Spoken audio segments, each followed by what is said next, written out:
Every decision that you make has consequences. Are you making yourself better? Or are you making yourself worse? Are you moving forward or are you moving back? Are you making progress or are you stagnating? Every little decision you make counts. Most people go through life avoiding pain. And when you go through life like that, something in you dies. Something in you that you never activate is lying dormant in there, that you never get a chance to call on because you have not challenged yourself.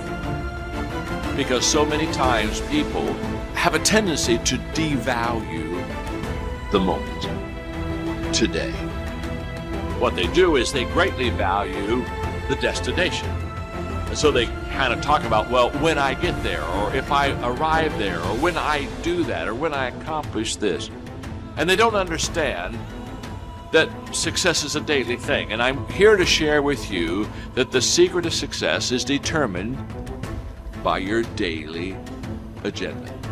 You need to consistently, every day, persistently, without quit, enjoy that pursuit. Why consistency? I think consistency is the most important thing because consistency elevates your awareness. What's the lesson? Don't limit your point of entry. Consistently, persistently pursue your potential and enjoy it. That's all I did. Trust me, you have a mindset right now, just like I have a mindset. It's how we view life. I know people with a negative mindset that basically they view everything in a negative way. I know people with a positive mindset, which means they view everything in a positive way. People with an abundance mindset, a scarcity mindset. It's a way of thinking. The question is, how did we get there? How did we get that mindset? Through practice and habits. You see, the things I do today determines the habits I have tomorrow, which determines the mindset that I have for life. So go back to what you do daily and ask yourself, what kind of a mindset am I developing today? A new discipline immediately alters your life direction. You don't change destinations immediately. That is yet to come. But you can change direction immediately. And direction is very important. Discipline cooperates with nature. Everything strives. It is a common life function. How tall will a tree grow? As tall as it can. Everything strives to become all it can possibly be. And that striving to become is what discipline is all about. You are the leader of your life. Choose the hard path. The path of responsibility, hard work, and sacrifice. The path of discipline, humility, and ownership that ultimately leads to freedom. Make discipline part of your daily life, and your daily life will get better. Disciplining ourselves to fulfill our natural potential to become all that we can be. And finally, discipline attracts opportunity. Opportunity is always looking for ambition and skill in action. Discipline taps the unlimited power of commitment. The human will in action, driven by inspiration, enticed by desire, tempered by reason, guided by intelligence, can bring you to that high and lofty place called the good life. Now you know the master key to riches is self-discipline. And what we have found is that the most successful people have come to that conclusion as well, is that self-discipline is the master key to success. So for you to write down your goals and make a plan and set priorities and start with your most important task takes tremendous self-discipline. If you haven't done it up to now, it's so hard. But Goethe said everything is hard before it's easy. And everything at the beginning is difficult, but later it becomes easy and automatic. You have to force yourself to discipline yourself at the beginning, but after that, it becomes easier and easier, and you actually feel happy. Now, here's the most wonderful thing. When you discipline yourself to start and complete a task or a part of a task, you feel like an athlete. So here's my question. If an athlete runs in a race and comes in first, what do they call this person? the winner. Exactly. I've studied this hundreds, thousands of hours. What it says is that when you win, when you come in as the winner, your body releases endorphins, which are called nature's happy drug. They make you happy. And dopamine, which is a form of energy that you get from a positive experience. So when you complete a task, your body releases these drugs and you feel happy. So they call it, the psychologists call it nature's happy drug. If you want to be happy, just start and complete a task. And you get a zip. Wow. Wow. You feel happy.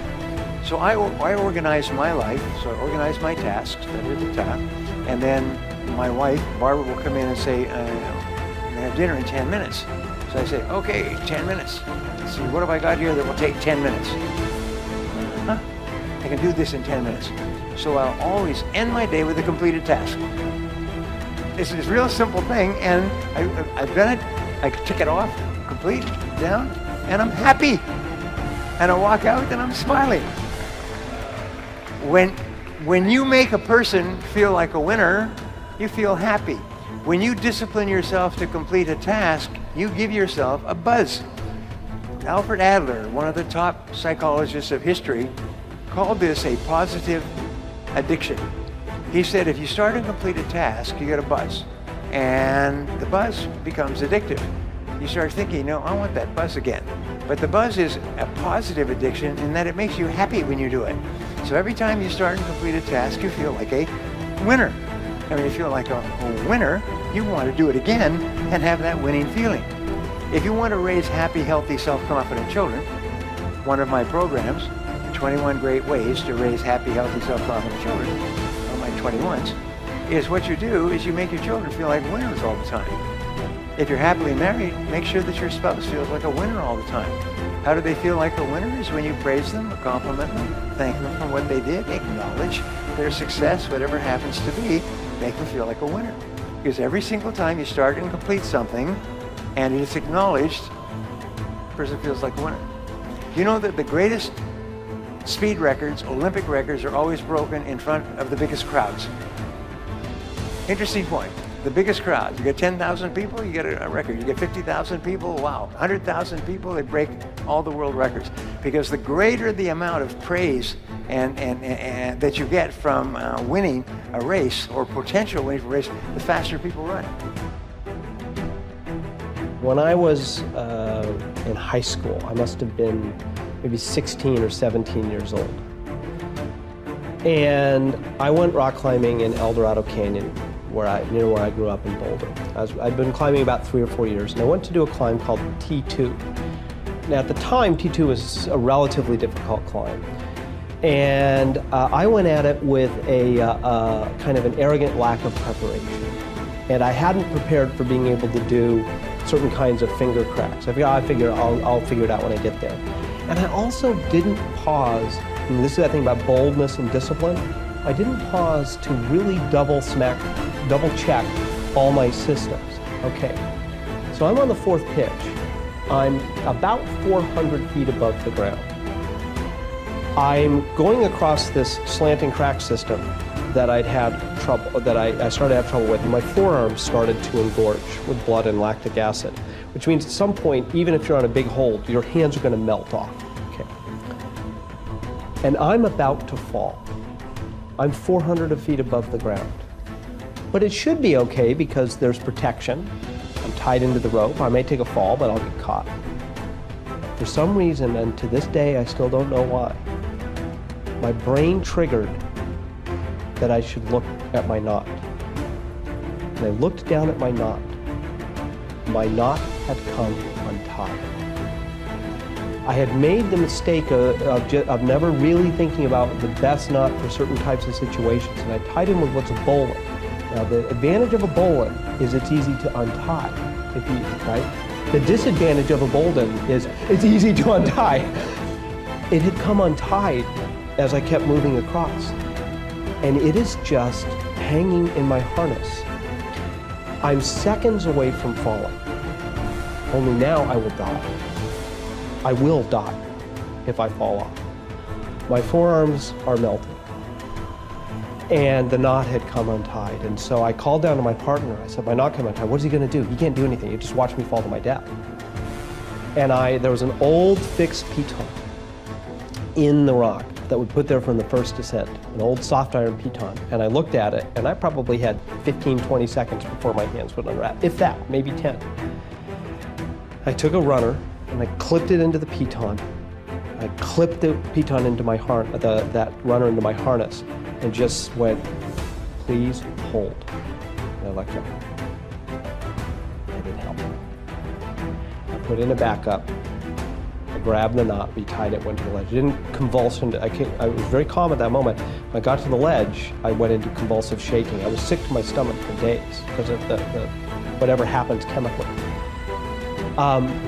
What I learned from that is two things. The first is that when you're in an unforgiving world, and gravity is unforgiving, it doesn't care. It never takes a day off, ever. And if you make one mistake, it can kill you if it's the wrong kind of mistake. And what I learned is that sense of, yeah, I want to do adventurous things. I want to climb rocks. I want to be in Yosemite. I want to do things that get my adrenaline going. But I need the discipline to always do all the right preparation, to always think about the right knots, to always be cross-checking my system so that I can do those bold things and stay alive in an unforgiving environment.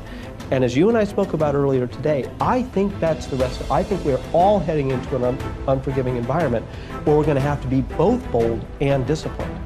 The second thing I learned, what if that piton had not been there? We might not be here together. It was just by chance that that piton was right there. And what you realize when you rewind the tape of your own life is that there are these crucial moments where if the luck had gone the other way, you might have gotten killed. And so what you have to do is to always be putting those extra disciplines in place, because I was lucky to live. And what I took from that is I never want to have to be lucky to live again. I want to live because of my discipline, not because of my luck.